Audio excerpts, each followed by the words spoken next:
Jonathan Talbot was on his usual after-dinner evening walk when it happened.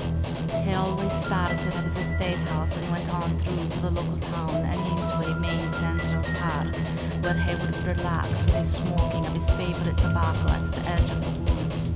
Leaning his walking stick up against a large oak tree, he lit his pipe and began to review the highlights of his day when an ominous howl interrupted his thoughts. It was a chilling sound that he had never heard before. It was not like the baying of hounds, but rather a cross between a wolf howl and a man screaming. It was a terrible, forbidding cry, and it was coming closer. Startled and afraid, Jonathan snatched up his cane and turned away from the approaching sound and ran into the woods. He could hear the creature and feel its presence closing in on him. Dodging trees and branches, he tried to evade his pursuer. Something heavy crashed down on him from behind, knocking him to the ground. Sharp teeth ripped at his shoulder, drawing blood. Jumping to his feet and swinging his cane in the process, he struck his attacker in the head, causing it to fall to the earth.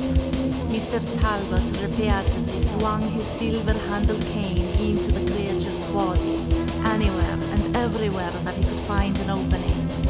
After he realized that the creature was no longer moving, he ceased his onslaught and took a better look at what now lay before him in a heap on the ground.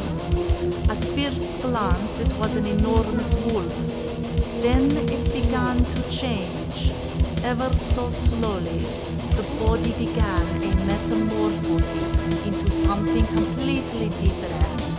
Where once the giant wolf laid lifeless, the steel form of a man remained.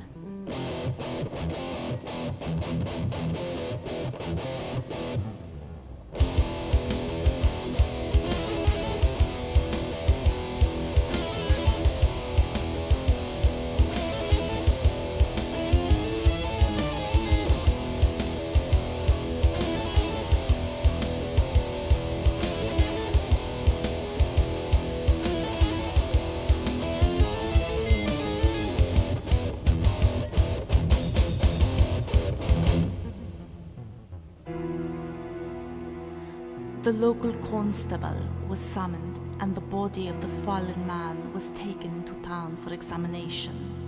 A report was made.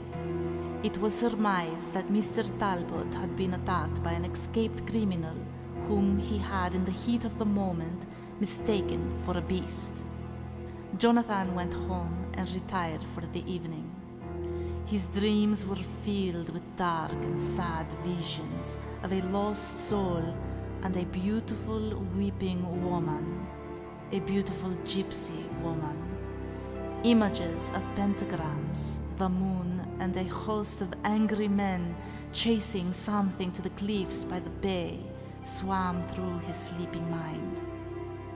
It was not a restful night for Jonathan Talbot. When he awoke the next morning, he felt quite exhausted.